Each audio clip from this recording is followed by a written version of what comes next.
Hey guys, Fred Moore 3 here. Welcome to my home studio. Welcome to my review of the Kali Audio IN5 studio reference monitors. It looks like these things are going to total out at 160 watts. You've got 80 watts to the 5-inch sub. You've got 40 watts to the 4-inch mid-range driver. And you've got 40 watts to the 1-inch tweeter. That'll total 160 watts. They go from 47 low to 21 high. The lows are crossed over at 280 on the back. Now these monitors have DSP in them, and what that does is it brings your analog input signal, converts it to digital, so you can use the pots for all these graphs, and then it'll convert it right back to analog for you. So anyways, we've got all these graphs up here on how you would set your monitors up in your studio, whether you're near a wall, you're in a corner, you're on a desk. It shows you various ways that you can set them up to take care of it. And what's going on here is you got these dip switches that'll actually EQ tune these in to where your monitor sits, or you can plus or minus your low end by 2 dB. You can plus or minus your high end by 2 dB. And then we've got inputs. And oh yeah, back to the switches there is the DSP switches. I've tried every scenario there is. They're all subtle, and I find them to be just fine on the very flat spots. Okay, inputs. We've got RCA inputs in. We've got tip ring sleeve 1/4 inch balanced inputs in. And we've got XR inputs in, and then we've got the volume on the boxes, and then we've got your AC plug, and that about wraps it up for the back. All right, technical stuff's over with. Now it's time for the fun stuff. We're going to go over the pros. We're going to go over the cons. We're going to go over the good. We're going to go over the bad. We're going to go over the ugly. All right, for the pros, man, the first thing I want to talk about is the stereo spread on these speakers right here. It is really good. It is really, really wide. I mean, it took me about a month to find my position, man, a perfect position. But once you nail that position, you get them just right. I mean, hey, man, these things are humming, man. And the stereo spread on them so nice. I mean, it's really that wide. I mean, in my mixed position, I can move around from left to right, and I can still hear exactly what's going on. And the definition is just so nice and clear. The stereo spread is so good. I mean, you know, you get a hard left, and then you get a hard right, and that's where they're at, man. They're like way far away. And then, you know, right down the middle is so direct and clear. It's crazy, man. Pan a little bit, you know, pan to 10 and 2, and you can really hear where you put them. A little farther, you can hear that too, all the way wide open. It is just super, super nice, man. And the definition and the clarity on these things are just super, super, super so nice. I mean, you know, when you're mixing, man, I mean, you can hear every move. I mean, you'll pull up an EQ and you'll just make the most subtle moves, and you can just hear the difference, whether you're adding or subtracting. I mean, you can hear it right away. And then the compression is unreal. I mean, you know, through every set of monitors I've ever had, man, I mean, you grab the input and the output knob, you turn the output knob up, and you can hear what's going on. Well, with these here, man, the difference in these is, I mean, hey, man, you can hear everything. I mean, you pull up the threshold. You don't need to look at the meters, man. You can hear exactly what it's doing, man. And the attack, yeah, you smooth the attack on like an 1176, you can hear that thing working. The release, you can hear it letting go. I mean, you're not just fully relying on meters like I have in the past. It's really nice to hear that, man. And for reverb, man, I mean, you can just, when you're dialing up reverb, man, I mean, you can just hear it so good. You can hear the size of the room. You can hear all the things that you're listening for real well, which makes, you know, EQing reverb really, really nice. I mean, if you've got reverbs in mind from your past, you know, you can take a plug-in now and dial it in just like how, you know, your Lexicon used to sound back in the day, or your Rev 9 or your Rev 5, your Rev 7, whatever you used to use or you do use. You can really nail in the reverbs good, man. I mean, it is just so nice, man. And the mix transfers are real good.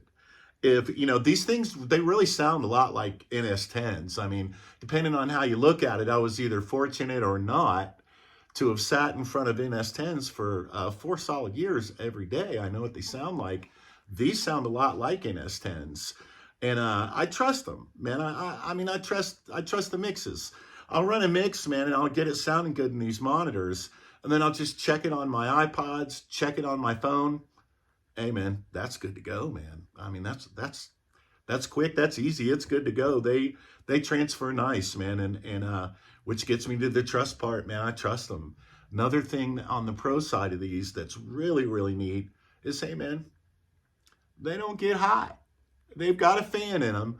You can't hear it, but if you touch the boxes and you're very, very still, you can feel a teeny, teeny bit vibration.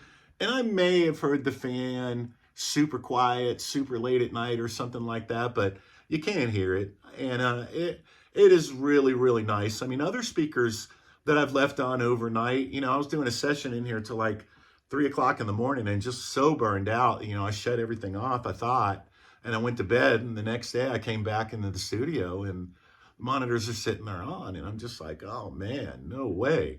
So I rush over there and I put my hands on them and I feel them and they're just not hot. There's no heat. Every monitor I've ever had in the past, you could take a cold cup of coffee and set them on it at that point and it'd be good and hot. So I do think they're going to last a long time. So, I mean, these speakers were pricey. They were $700. For $700, do I feel like I got my money's worth? Absolutely, man. I mean, hey, man, you get a stereo spread like that, definition, clarity, mix transfers, you can trust them, and they look like they're going to last a long time. $700 is a pretty good deal. But there are some cons with these speakers, and we're going to move on to those right now. All right, the biggest con with these speakers and why it took me an entire month to get used to these things is, hey man, any distortion, any overdrive, any fizzy, that really shows out hard in these things, which is good. They're good for me. They're good for my mixes. That way, stuff I can't hear isn't going into systems where people can hear it and it's all fuzzy and burned up later. Nobody likes that. And I really do dig these, but they're hard to listen to, man. And they were hard for me to get used to. Is with my old speakers were the Event Studio File 8s. Man, they sounded really, really good. And I mean, everything that you just played through them sounded good. And these are different, man. These are just straight up reference monitors. Like back in the day, I used to set those speakers up in relation with my sub and the room. I'd set them up with POD's Boom. Now, it's one of my favorite producers. I thought that song just killed so hard. Well, I bring these home, I get them out of the box.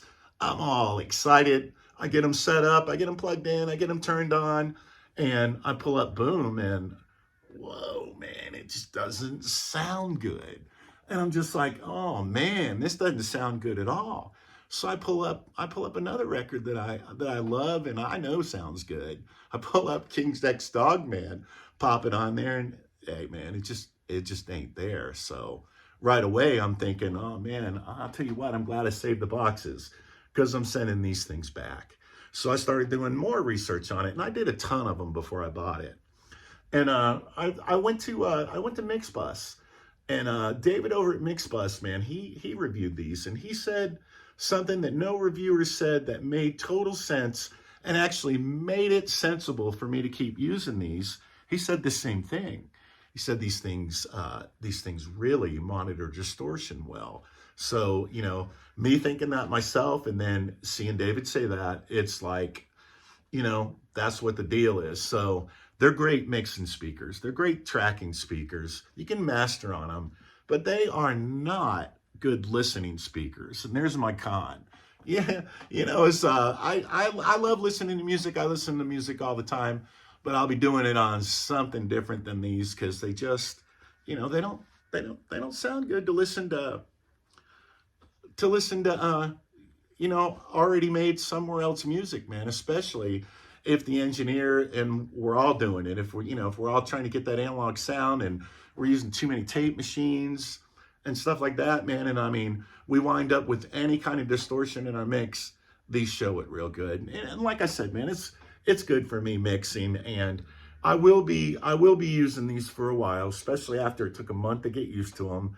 I am used to them now. I do like them a lot. And when I buy gear and I have it for a while, like I've had these for around 6 months, my big question to myself or to anybody that's reviewing a piece of gear, man, hey man, if something happened to them, would you buy them again? And the answer is going to be to that is not like I did. You know, I went to YouTube and I watched everybody's video, and I watched so many people telling me how much low end there is to these. And, you know, and if you don't have a giant room, the 8s are going to be flabby. And just the word flabby turned me off on that. I mean, nobody wants the word flabby anywhere near their mix. And then everybody else said that these things put out so much low end that, you know, you're good to go. So I trusted everybody's word instead of checking it for myself, and that was a big mistake. And I mean, the low end is not there in these. I mean, maybe it is if you've got a really, really super small room. This isn't a big room. And for me and my space and for what I like, the low end's not there. You're not running these without a sub. Now with that, hey man, pop a sub on them just like with S10s. And now you're cooking, man. And my subs crossed over at 100 hertz, and I really don't like crossing my sub over at 100. I like crossing my sub over at 80. But these things dip off so quick in the low end that, hey, man, I had to fill in the gap. And I'm good with it. I'm good with that. You know, anyways, hey, man, this is going to wrap it up. That's going to be my review on that. We did the good and the bad and the ugly. There's so many goods. It's retarded. Hey, man, if you buy these, spend your time on the positioning. Don't worry about what people say. Just set them up how you like them. Get used to it. You'll be fine with it. Now, if something happened to these and I was thinking about what I was going to do for them again, back to would I buy them again? Hey, man, I would definitely go to, you know, I live in Nashville, so I can go to Vintage King. Should have did that. I should have went to Vintage King, you know, got my budget set for, you know, what I wanted to spend, sat down and listened to everything. You know, I have a feeling, you know, there's some alternatives out there for this price range. These will do you, and I do like them. I'm not happy with my purchase. I will be running them until it makes sense not to, which is when we've got the budget around here to upgrade in a big way. So anyways, man, I'm Fred Moore. This is my home studio. Welcome so much. And my channel as well. My channel is all about home studios, man. If you guys are into home studios, check it out, man. Hit like, hit subscribe. Anyways, there it is. Thanks a lot, man. Peace be with you, man. God bless you guys. Have a good night.